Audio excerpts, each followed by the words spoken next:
Je m'appelle Noah Rio. Je suis pasteur à New York. Je me suis converti à l'âge de 24 ans, mais j'ai grandi dans une famille catholique avec mes parents. Je suis le fils unique de mon père et le 5e enfant de ma mère. Ils avaient tous les deux 40 ans quand je suis né. Mon père était très religieux et venait d'un milieu très pauvre, tout comme ma mère. Ils avaient peu d'éducation formelle. Mon père n'a fait que jusqu'à la 8e classe et ma mère a arrêté à la 3e. Beaucoup des choses que les autres enfants avaient, des ressources et des compétences qu'ils possédaient, je ne les avais pas. Mais je ne me plaignais pas trop parce que, pour être honnête, ce qu'ils m'ont donné était bien meilleur que certaines des choses que les autres enfants avaient. Ils m'ont donné une excellente éducation et notre maison était très soudée.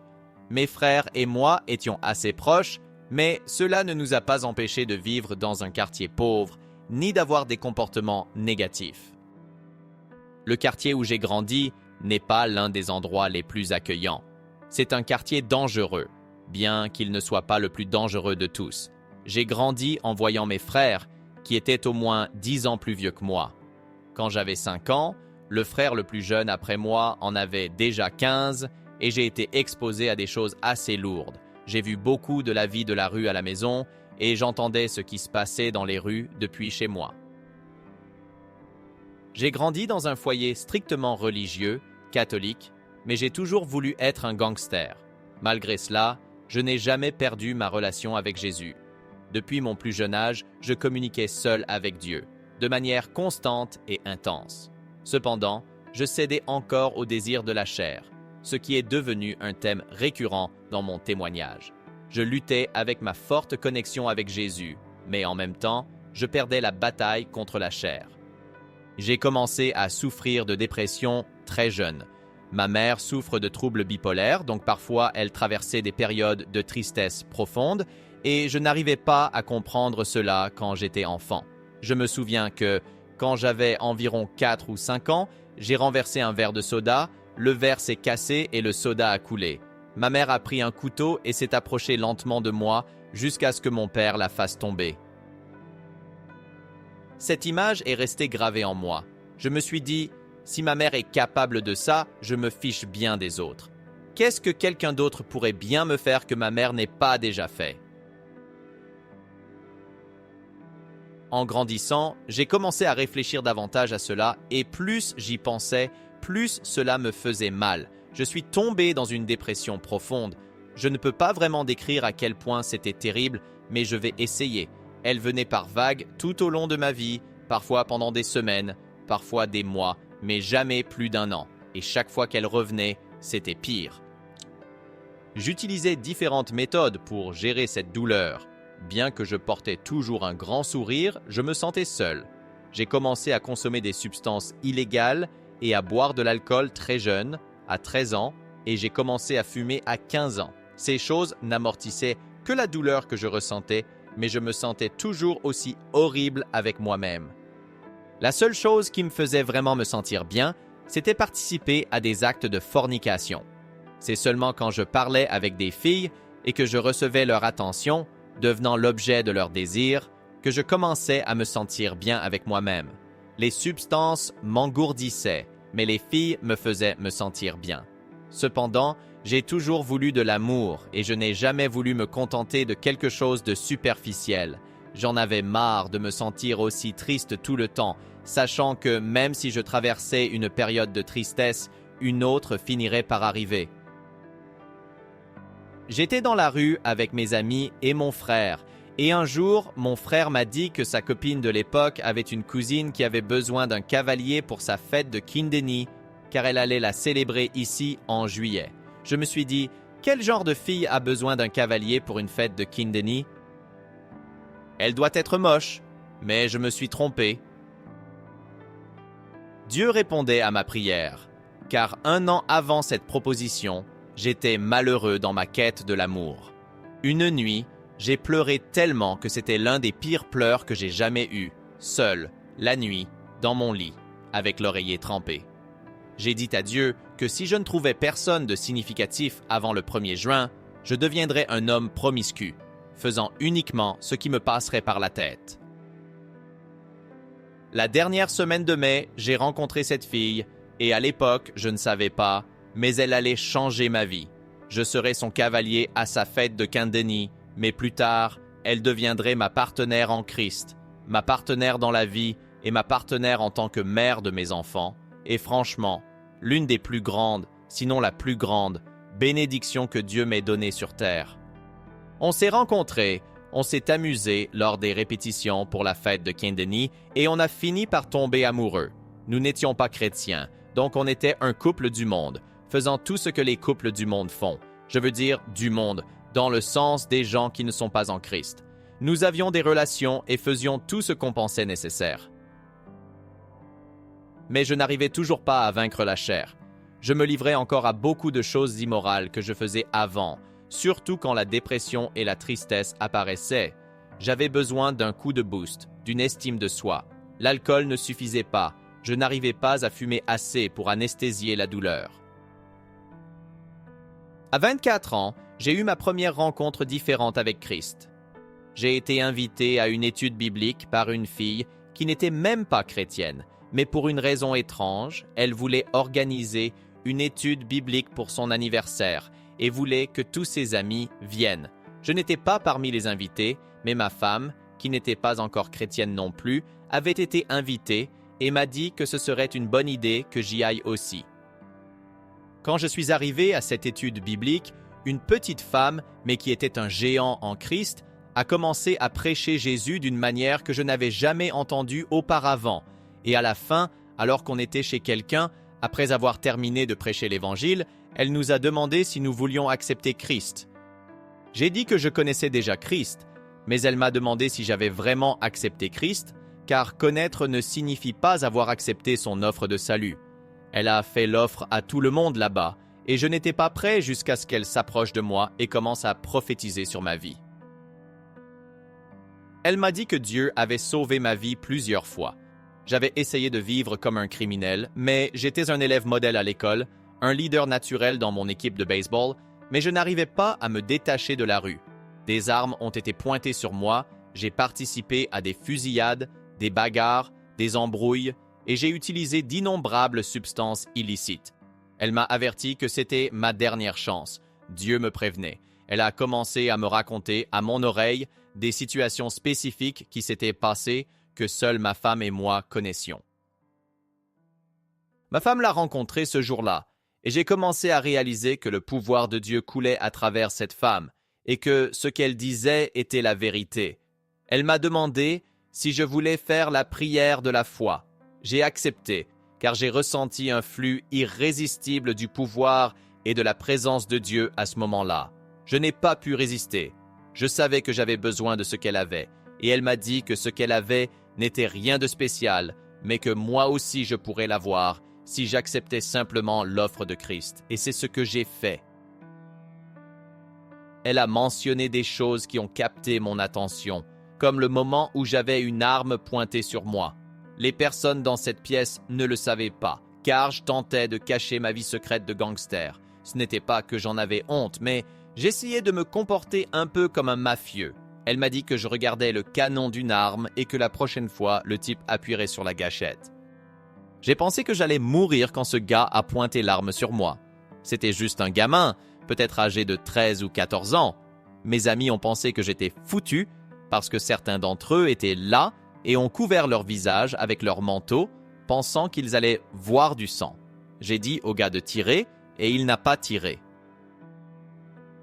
Le Seigneur, pour une raison quelconque, a eu pitié de moi à ce moment-là. Puis, quand elle m'a parlé et m'a chuchoté à l'oreille, elle m'a raconté ce moment. Il n'y avait aucun moyen qu'elle puisse savoir cela, pas de la manière dont elle l'a décrit. Elle a parlé de mes amis qui se cachaient, de ce que je ressentais, de la couleur du canon de l'arme, et elle a dit que la prochaine fois, ce serait la dernière. C'est alors que j'ai accepté Christ. Quand j'ai accepté Christ, je ne comprenais pas que c'était un voyage, une aventure, une odyssée pour ainsi dire, car quand on vient à Christ, on est de nouveau. Je suis né de nouveau et j'ai continué à faire beaucoup des choses que je faisais avant. Je traînais encore avec certaines personnes avec qui je ne devrais pas traîner. Je venais et partais des études bibliques, car l'étude biblique a eu lieu ce jour-là. Mais la femme, qui était copasteur de mon ancienne église, a décidé, guidée par Dieu, qu'elle dirigerait des études bibliques là chaque mercredi pendant environ 1 an. Beaucoup de gens entraient et sortaient de cette maison et écoutaient la parole de Dieu. Je dirais qu'entre 30 et 40 personnes se réunissaient dans cette maison, pas toutes en même temps, mais sur une longue période. Je venais et partais des études bibliques, parfois j'étais consistant, parfois non. Pendant ce temps, certaines personnes de mon quartier ont été abattues, d'autres ont été arrêtées. Je continuais d'entendre la prophétie qu'elle avait faite sur ma vie et je pensais que je pourrais être le suivant. Pendant ce temps, je n'arrivais toujours pas à surmonter la dépression et l'immoralité continuait d'entrer et de sortir de ma vie. Ma femme, qui n'était pas encore ma femme à l'époque, m'a pris en flagrant délit et je ne faisais rien de explicite à ce moment-là, bien que j'ai fait des choses explicites auparavant. Elle a décidé de me quitter. Nous étions ensemble depuis 7 ans à ce moment-là, donc la seule fille que je connaissais depuis 7 ans a décidé de me quitter. J'ai parlé avec elle, je lui ai supplié de rester avec moi. Je n'avais rien fait de sérieux, bien que j'ai fait d'autres choses à d'autres occasions. Même si ce n'était pas le cas cette fois-là, je pense que c'était de la justice. Elle m'a dit que la seule manière pour qu'elle revienne vers moi serait si je cherchais Christ, et pas pour être avec elle. Elle m'a dit de chercher Christ parce que si lui voulait qu'on reste ensemble, on le ferait. Cela faisait plus d'1 an que j'avais suivi des études bibliques et je n'avais jamais visité l'église de cette dame qui menait les études bibliques. Beaucoup de gens auraient abandonné. Certaines personnes viennent chez quelqu'un une fois et pensent avoir fait un bon travail. Et peut-être qu'elles en ont fait, et cela fait partie de la volonté de Dieu. Mais cette dame nous a enseigné la parole de Dieu pendant plus d'1 an, même si beaucoup d'entre nous étions inconsistants. De ce groupe de 30 ou 40 personnes qui assistaient aux études bibliques, seulement 3 d'entre nous avons été baptisés. Moi, ma femme et un ami très proche à nous, qui est finalement devenu notre colocataire. J'ai finalement été à l'église, je suis arrivé tôt et l'église a commencé à se remplir à mesure que les gens entraient. Les gens me regardaient, ils voyaient de mon comportement parce que j'étais un peu un voyou et personne ne voulait s'asseoir à côté de moi. Avant que tu ne t'en rendes compte, 1 demi-heure, 45 minutes étaient dépassées. Le culte allait commencer officiellement. Tous les sièges étaient occupés, sauf les 2 sièges à ma gauche, les 2 à ma droite, quelques sièges devant moi et ceux derrière moi, et tout le monde était serré ensemble, sauf moi qui étais assis seul. Et cette tristesse accablante que j'avais combattue toute ma vie est entrée comme une tempête. La femme qui a prêché ce jour-là était la sœur de la copasteur qui avait dirigé l'étude biblique pendant plus d'1 an. Elle a dit qu'elle était en route pour ici, qu'elle allait donner un message, mais qu'elle avait changé son message parce que Dieu lui avait demandé de le faire. Elle a prêché et a donné un exemple. Elle a dit qu'il y avait un petit chien ici quelque part, un chien qui était un trésor précieux. Elle a raconté l'histoire d'un chien qui vivait dans la maison et d'une famille qui avait enfin eu un enfant. Et le chien n'était plus autorisé dans la maison, il a été expulsé. Un jour, ils ont oublié de fermer la porte de la maison. Le chien était à l'intérieur. Lorsqu'ils l'ont trouvé, il avait du sang sur la bouche. Ils ont pensé que le chien avait fait quelque chose au bébé et, lorsqu'ils ont couru pour vérifier le bébé, ils ont réalisé qu'il y avait un serpent mort à côté du bébé et que le chien était simplement en train de défendre le bébé. Elle a dit que le chien dont elle parlait était présent au culte ce jour-là. Je suis allé à l'hôtel pendant l'appel et j'ai beaucoup pleuré. Je n'arrive pas à y croire. Je ne sais pas comment. Je n'avais pas assez de manches pour me moucher et essuyer mes larmes avec la manière dont j'ai pleuré après cet appel à l'hôtel. Je n'ai même pas fini le culte. Je ne pouvais pas m'arrêter de pleurer. Je suis sorti sous la pluie et j'ai dit « Père Dieu, je vais enfin faire à ta manière. » Ma vie a changé après ce jour-là.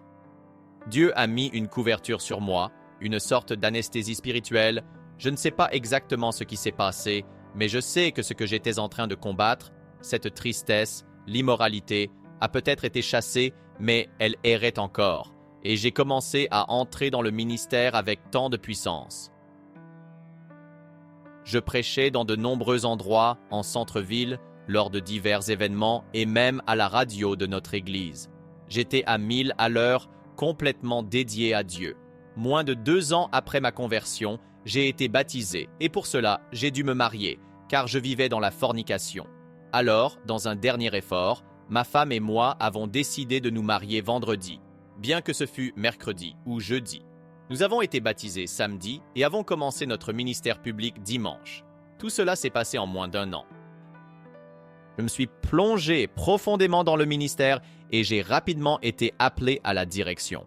Je sentais que Dieu m'appelait à ce ministère pour sa gloire. Ma femme, notre colocataire et moi avons été appelés à la direction ensemble.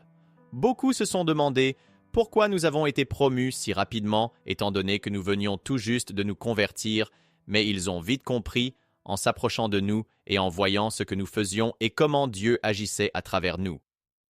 Avant d'être baptisé et de commencer mon ministère public, il y a eu une réunion à l'église où Dieu m'a révélé quelque chose que je devais partager publiquement.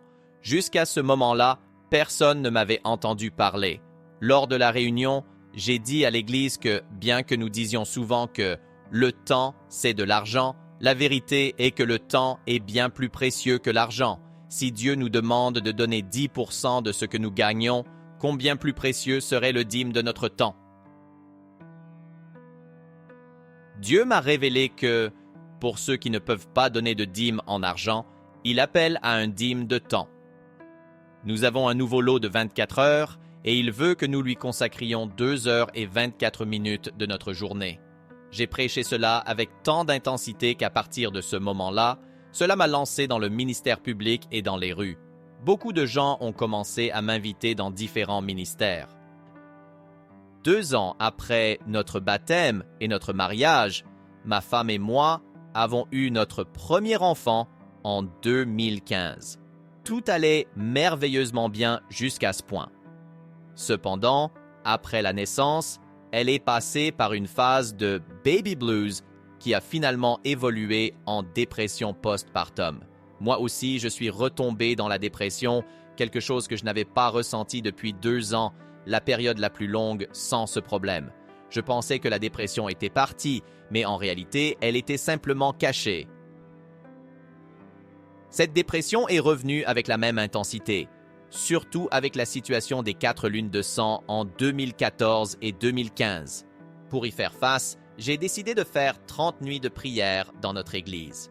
Nous, les leaders de l'Église, avions les clés et pouvions prier sur l'autel pendant la nuit. Nous prions de minuit jusqu'à 4 ou 5 heures du matin, puis nous faisions une petite sieste avant d'aller travailler.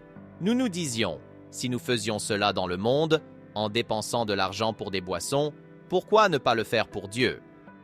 Alors, j'ai lancé une initiative de prière de 30 nuits à l'Église, croyant que les 4 lunes de sang avaient une signification prophétique, car elles tombaient lors de 4 fêtes juives, 2 à Pâques et 2 à la fête des tabernacles. Beaucoup de gens se sont joints à nous, soit par peur, soit parce qu'ils voulaient être préparés à la venue du Seigneur. Pendant la prière, une personne a rejoint notre groupe. Après 10 ou 15 jours, cette personne a demandé que nous allions à l'hôpital prier pour la grand-mère d'une amie qui était dans le coma.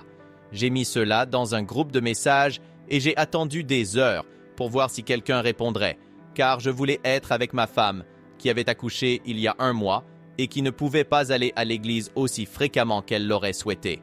En repensant à cela, j'aurais dû me concentrer davantage sur le ministère à la maison et déléguer d'autres tâches, mais à l'époque, je ne le réalisais pas. Finalement, j'ai répondu à la demande et je suis allé à l'hôpital. Je suis arrivé en premier et la jeune fille est arrivée ensuite, accompagnée d'une autre amie qui avait accepté l'invitation de prier. Nous l'avons attendue et, pendant ce temps, nous avons commencé à discuter des choses de Dieu. Elle m'a dit qu'elle n'arrivait pas à arrêter de penser à moi, même lorsqu'elle faisait la vaisselle ou parlait avec son mari. Elle était mariée et moi aussi à l'époque. Elle continuait à penser à moi toute la journée. Ma première réaction a été « Tu n'aurais pas dû me dire ça », car à ce moment-là, j'ai ressenti que la protection spirituelle que Dieu avait placée sur moi, une sorte d'anesthésie spirituelle contre l'immoralité, avait disparu instantanément. Le désir de devenir l'objet du désir de quelqu'un est revenu. quelque chose que je n'avais pas ressenti depuis 3 ans. J'ai essayé de lutter contre cela et j'ai ignoré la femme pendant le service de dimanche, je ne l'ai pas saluée et j'ai évité tout contact visuel. Elle semblait déprimée et très contrariée. Le lundi, elle m'a envoyé un message pour s'excuser en disant qu'elle se sentait très mal et espérait que je ne la jugerais pas. Je l'ai rassurée, lui disant que tout le monde traverse des épreuves et que je l'aiderais à prier et à lutter. Cependant, ma curiosité et mon désir charnel m'ont poussé à poser une question que j'aurais dû éviter. Je lui ai demandé depuis combien de temps elle se sentait ainsi. Elle m'a répondu que depuis le jour où j'avais partagé la révélation sur la valeur du temps et la nécessité de dîmer notre temps, elle avait commencé à me regarder et n'avait pas pu s'arrêter. J'étais choqué. Tout ce que je pensais avoir vaincu est revenu avec force. Ce que je pensais avoir crucifié est revenu avec intensité. La dynamique entre moi et la jeune fille a continué, et notre lutte s'est intensifiée. À chaque fois que nous essayions, nous faisions face à des difficultés, mais peu à peu, nous avons commencé à remporter nos batailles. Cela a duré environ 2 ans, et je peux témoigner que, malgré avoir eu une relation, je n'ai jamais eu de relation sexuelle avec elle. Dieu m'a protégé de cela. Il m'a gardé. Mais cela n'a pas empêché les attaques et les conséquences d'une liaison. Beaucoup de gens m'ont abandonné, plus personne n'avait confiance en moi pour le ministère et j'avais perdu la flamme que j'avais auparavant. J'ai essayé de me remettre, mais j'étais toujours en train de osciller entre Dieu et le monde. Je suis retourné chercher refuge dans les rues, me sentant rejeté par l'Église. Maintenant, avec presque 30 ans, j'ai commencé à fumer et à boire plus qu'avant. La dépression s'est aggravée et j'ai commencé à ressentir une profonde tristesse. Ma souffrance est allée au-delà des pensées suicidaires et j'ai commencé à faire des plans réels pour en finir. La seule chose qui m'a empêché de vraiment passer à l'acte était l'image du visage de ma fille. Je ne vivais plus pour rien ni pour personne. La seule chose qui me gardait en vie à l'époque était de me réveiller et de voir le visage de ma fille. C'est ce que j'ai dit à la jeune fille avec qui j'ai eu une liaison. La relation que nous avons eue a pris fin exactement à ce moment-là. Elle voulait que j'aie une relation avec elle, qu'elle me quitte pour que nous soyons ensemble. Je lui ai dit « Écoute, entre toi et ma femme, ça peut encore être un doute. Je ne sais pas avec qui je veux être. Mais entre toi et ma fille, le choix est clair. Ma fille, sans aucun doute, est irremplaçable. » Elle m'a répondu que je pourrais toujours être père, même si je ne vivais pas avec ma fille, que cela n'empêchait pas ma paternité. Je lui ai dit « Tu ne comprends pas, ce qui me garde en vie, c'est de me réveiller et de voir le visage de ma fille chaque matin. Si je ne peux plus voir ma fille, je mourrai certainement. » Mais la dépression s'intensifiait et j'essayais de me réconcilier à nouveau avec le Christ en faisant face à de nombreux échecs et en commençant à me décourager. Un jour, après une crise de larmes, j'ai décidé que j'allais enfin aller de l'avant avec mon plan. Je savais où me procurer la substance, comment faire, et j'avais prévu d'écrire une lettre.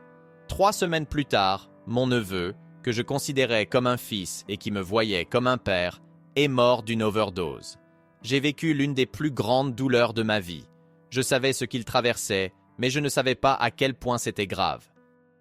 J'ai essayé d'aider, je l'ai gardé chez moi pendant un temps, espérant le maintenir sobre, mais j'étais tellement occupé par la vie que je n'arrivais pas à lui accorder l'attention dont il avait besoin. J'ai essayé de l'orienter vers un hôpital et il m'a dit « Dis-moi avant de mourir, tout ce dont j'ai besoin, c'est de Dieu et d'amour. » La même méthode que je voulais utiliser pour mettre fin à ma vie fut celle qui conduisit mon neveu à l'overdose 3 semaines plus tard. Je devais être le pilier pour ma famille. Tout le monde était dévasté par cette tragédie et j'essayais de me réconcilier avec Dieu. J'ai décidé qu'il fallait que je change ma vie. Quand j'ai regardé le cercueil et vu tout le monde pleurer, j'ai réalisé que cela aurait dû être moi. Les gens qui pleuraient pour lui auraient pleuré pour moi. J'ai décidé de changer ma vie. Beaucoup de personnes qui connaissaient mon neveu et moi étaient profondément attristées. Une des personnes présentes lors des funérailles, avec ma femme, a suggéré que nous trouvions refuge dans la Bible en faisant des études bibliques. Ainsi, le même endroit où je me suis converti en 2013 est devenu le lieu des études bibliques, environ 8 ou 9 ans plus tard. J'ai demandé à Dieu ce qu'il voulait que je prêche, et il m'a dit que beaucoup de personnes qui viendraient à l'étude biblique ne connaissaient pas l'Évangile. Il voulait que je leur enseigne l'Évangile. J'ai donc commencé à prêcher à partir du livre de Jean. La première semaine, nous avons couvert le chapitre 1, la deuxième semaine, le chapitre 2, et ainsi de suite, jusqu'à ce que nous ayons couvert les 21 chapitres en 21 semaines. Quelqu'un du groupe a exprimé le désir d'être baptisé, mais ne voulait pas l'être à l'église ou dans n'importe quelle église. Il voulait que je le baptise moi-même, car il croyait que Dieu avait utilisé ma prédication pour le toucher. Je n'étais pas pasteur et je n'appartenais à aucune église, et je n'ai trouvé rien dans la Bible qui parle des qualifications nécessaires pour baptiser. J'ai consulté des personnes de confiance et certaines m'ont dit de continuer, d'autres de ne pas le faire. Alors j'ai consulté Dieu et lui ai demandé si je devais baptiser. J'ai décidé que si cette personne mourait et que je ne la baptisais pas, je ne pourrais pas vivre avec moi-même. Ainsi, même si cela semblait désobéissant, j'ai décidé de la baptiser. D'autres personnes du groupe étaient dans une relation brisée et dans la fornication, avec 4 enfants. Pendant l'étude biblique, elles ont restauré leur relation et ont décidé de se marier. Elles m'ont demandé de célébrer leur mariage et j'ai accepté, car je croyais que le meilleur moyen de lutter contre la fornication était de marier les personnes qui étaient dans cette situation. Ainsi, si j'allais être un ambassadeur du Christ et vraiment vaincre les démons, je le ferais en mariant ces personnes. C'est ainsi qu'est né mon ministère, et de nombreuses personnes ont commencé à être restaurées. Des gens sortèrent de la dépression, de l'anxiété, de la tristesse. Des relations étaient restaurées et beaucoup découvraient Jésus. Le ministère a été créé pour prêcher l'Évangile verset par verset, sans le poids d'une doctrine, mais comme Dieu me le donnait. Je ne voulais pas cela, j'ai fui cela pendant longtemps et j'ai nié l'idée, pensant que j'avais besoin d'une ordination ou quelque chose du genre. J'ai demandé à Dieu un signe, et pendant une période de 30 jours, environ 30 ou 40 personnes, toutes sans lien entre elles, m'ont demandé si j'étais pasteur. J'ai regardé le ciel et pensé « Seigneur, tu as un sens de l'humour bien particulier. » Et ainsi naquit l'Église. Je veux partager ce témoignage parce que, pour être honnête, je croyais beaucoup en ce qu'on m'a dit. J'ai été pris dans un terrible péché d'adultère et on m'a dit que je ne pourrais jamais plus être ministre, que mon ministère était terminé, que je ne serais plus jamais le même et que le minimum que je pouvais faire était sauver mon âme. Je ne sais pas qui écoute cela ou qui a besoin d'entendre ce message, mais Dieu m'a mis à cœur de partager mon histoire parce que quelqu'un doit savoir que Dieu restaure. Peu importe à quel point vous êtes brisé ou à quel point vous vous sentez sec, peu importe ce que les gens ont déclaré sur votre vie, si vous vous approchez de Dieu avec sincérité, il peut vous restaurer et faire en sorte que vous deveniez meilleur que vous ne l'étiez avant.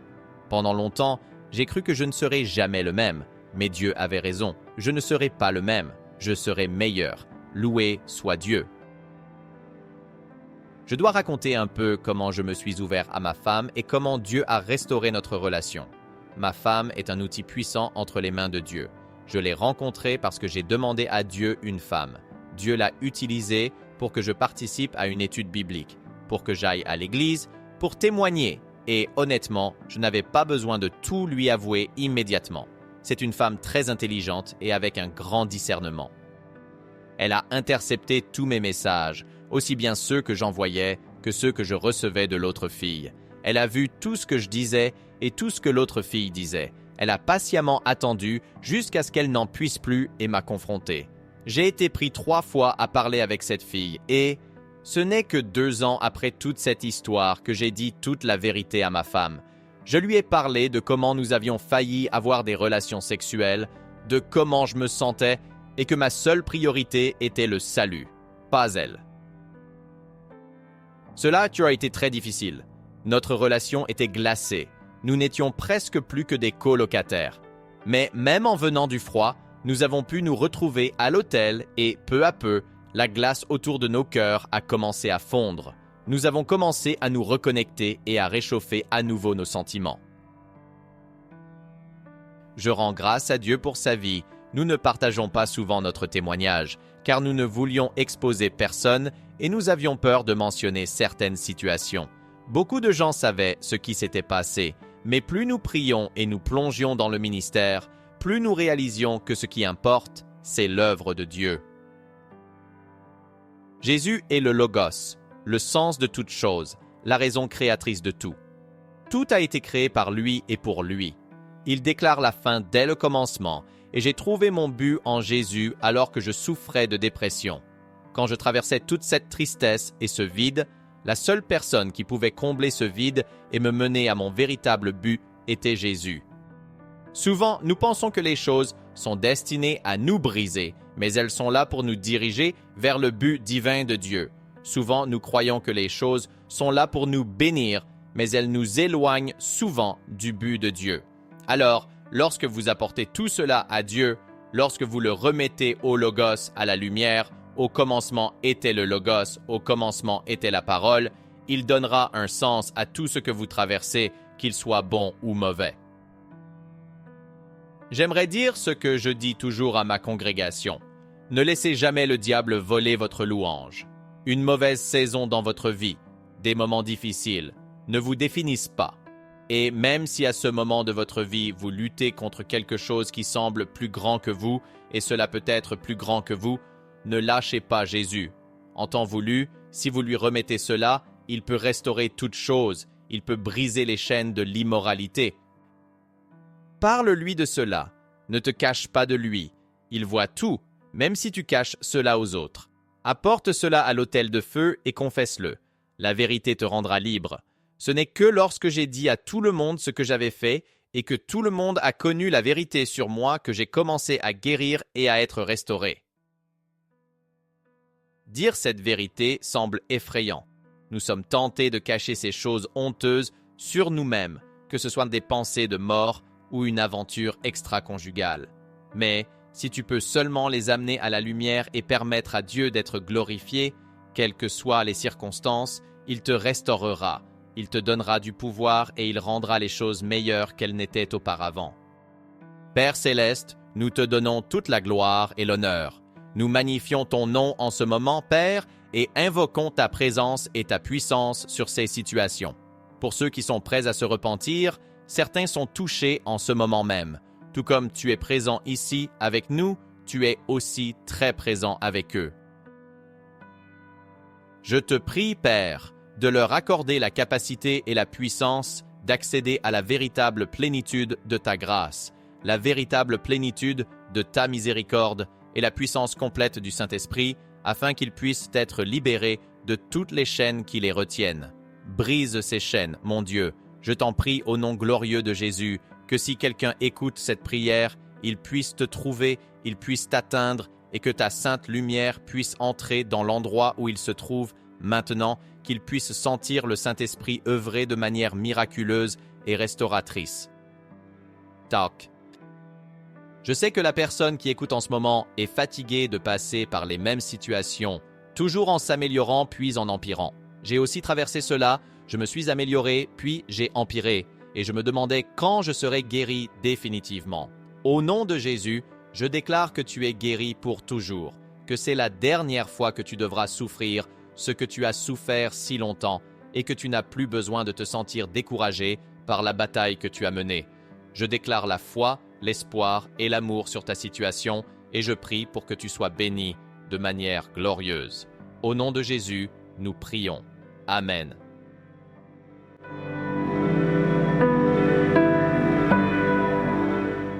Et maintenant, face à tout ce que tu as entendu, demande-toi, es-tu prêt à laisser Dieu agir dans ta vie comme il a agi dans la vie de cette personne?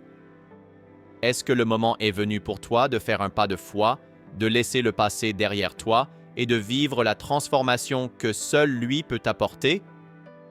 Qu'est-ce qui t'empêche encore de vivre pleinement le plan que Dieu a pour toi? Ne te contente pas d'une vie médiocre quand tu peux vivre l'extraordinaire. La décision est entre tes mains. Que vas-tu faire à partir d'aujourd'hui? Vas-tu continuer de la même manière ou vas-tu choisir de marcher avec Dieu et voir le changement se produire? Si ce témoignage a touché ton cœur et que tu veux continuer à apprendre et à grandir dans la foi, n'oublie pas de t'abonner à la chaîne et d'activer les notifications. Ainsi, tu ne manqueras aucun contenu qui pourrait transformer encore davantage ta vie.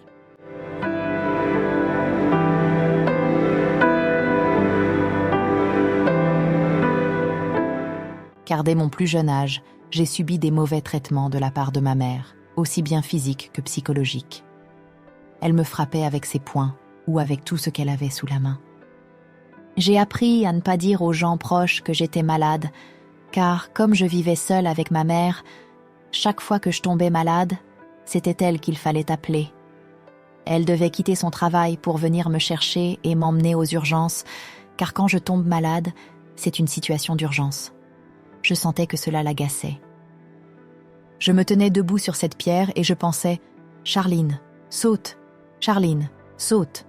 Allez, tu n'as aucun soutien de ta famille te maltraite. Tes soi-disant amis ne t'aiment pas non plus, à l'école on te fait du mal, personne n'est là pour toi. Saute, c'est tout ce qu'il te reste. Allez, saute !» Je ne voulais plus parler à ma mère, mais comme j'étais jeune, elle me manipulait toujours. Elle me blessait, puis elle m'offrait un cadeau, essayant de montrer qu'elle m'aimait, avant de redevenir cruelle. C'était toujours comme ça. Je me sentais vraiment abandonnée. Quand j'en ai eu l'opportunité, j'ai couru. Nous étions à son travail et j'ai couru.